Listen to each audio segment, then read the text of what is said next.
Assalamu alaikum. I am Natasha. Today I am going to teach you about cells and tissue, जो कि bio का chapter number 4 है। इसके बारे में हम पढ़ने जा रहे हैं। तो सबसे पहले हम सेल्स और टिश्यूज़ की डेफिनेशन को क्लियर करेंगे। What is cell? सेल की डेफिनेशन हम स्टार्ट से पढ़ते आए हैं, फर्स्ट चैप्टर से।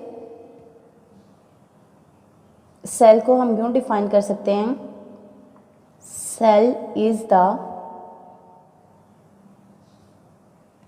structural and functional unit of life or living organisms।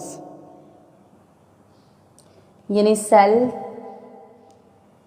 जिंदा चीज़ों की बुनियादी इकाई है, उनके स्ट्रक्चर की, उनकी साख्त की और उनके फंक्शंस की। और अगर हम टिश्यूज़ को देखें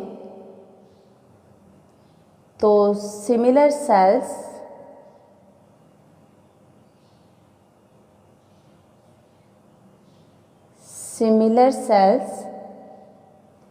performing similar functions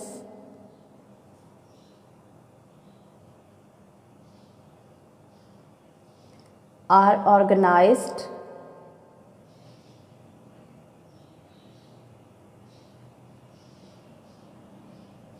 and into a group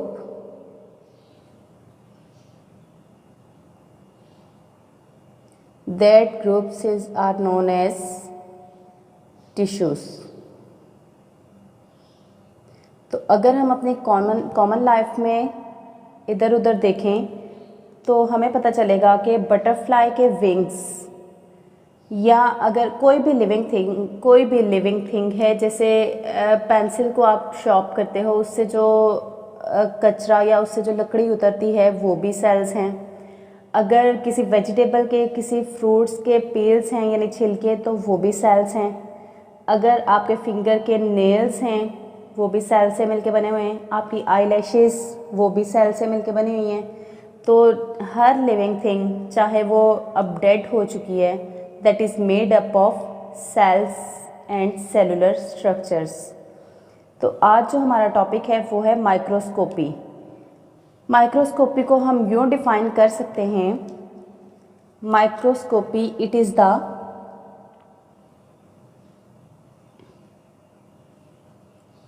is the use of microscope. यानी माइक्रोस्कोप को छोटी छोटी चीज़ें देखने के लिए यूज़ करना माइक्रोस्कोपी कहलाता है। तो अगर माइक्रोस्कोप में बात की जाए, माइक्रोस्कोप के यूज़ की, तो फर्स्ट कंपाउंड माइक्रोस्कोप, ये एक इम्पॉर्टेंट पॉइंट है, एमसीक्यूज़ में भी पूछा जाता है और शॉर्ट क्वेश्चन में भी पूछ लिया जाता है। 1595 की बात है, ये डेट आपने बहुत अच्छे तरीके से याद करनी है। 1595 में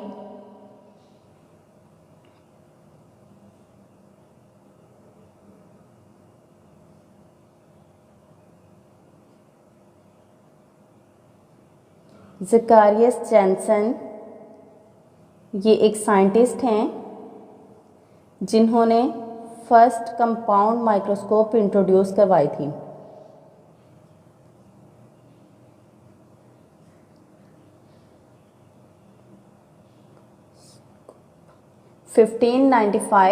ज़ेकारियस Janssen introduce the first compound microscope. ये फर्स्ट कंपाउंड माइक्रोस्कोप जो इन्होंने डेवलप की थी, ये कैसी थी? तो students, it was a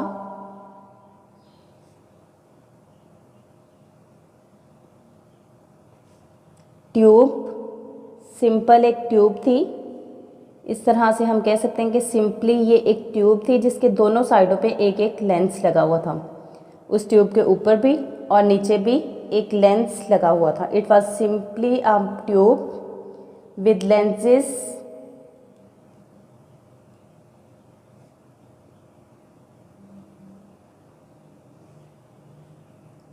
at each end।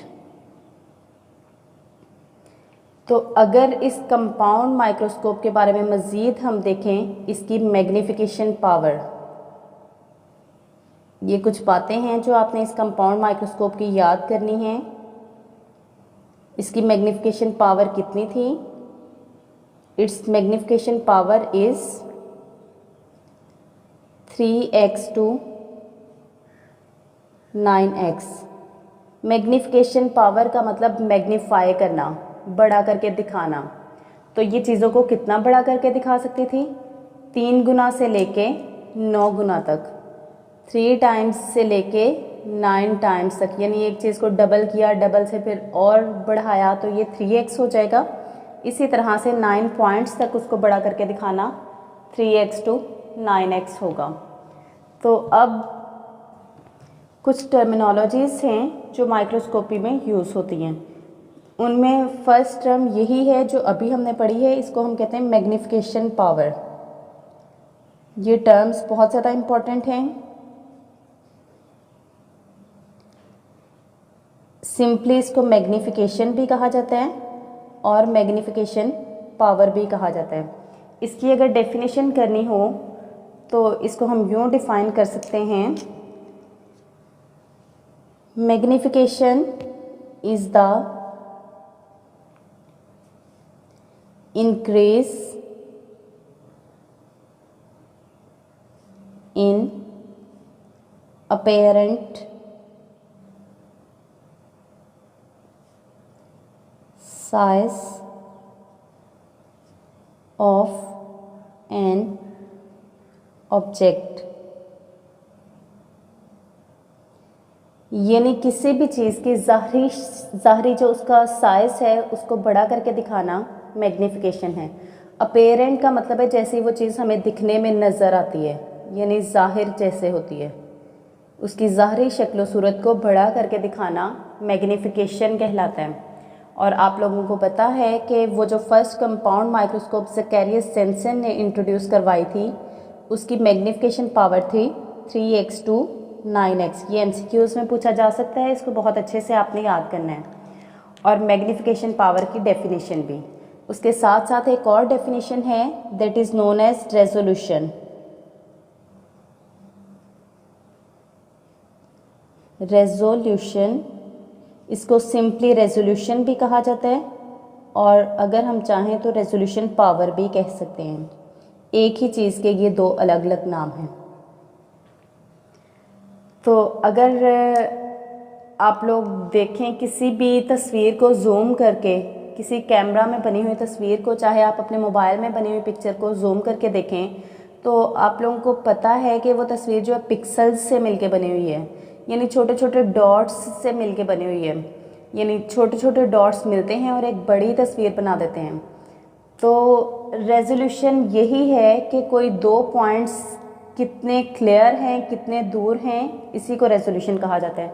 जैसे ये दो पेंसिल्स हैं, ये दिखने में हमें लग रहा है कि दोनों पेंसिल्स साथ जुड़ी हुई हैं, इनके दरमियान डिस्टेंस नहीं है, लेकिन ये साथ नहीं जुड़ी हुई। अगर आप इनको गौर से देखें, इसी तरह अगर हम माइक्रोस्कोप के ज़रिए दो चीज़ों को देखें तो उनके दरमियान डिस्टेंस को कितना क्लियर किया जा सकता है, इसको रेजोल्यूशन पावर कहते हैं।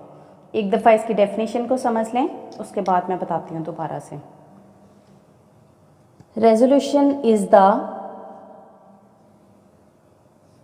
measure of clarity of an image। यानी एक इमेज आपको कितनी क्लियर नज़र आएगी, इसको उसकी रेजोल्यूशन पावर कहा जाता है। इसकी डेफिनेशन का एक और पॉइंट है, it is the minimum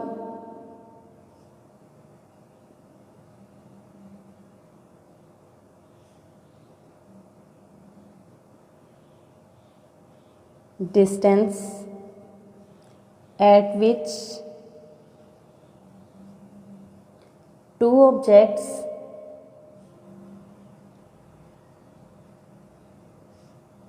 can be seen as separate objects.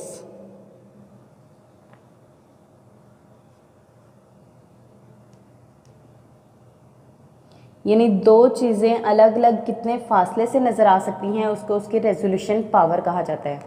Resolution power की एग्जांपल में आप लोग ये याद कर सकते हैं दैट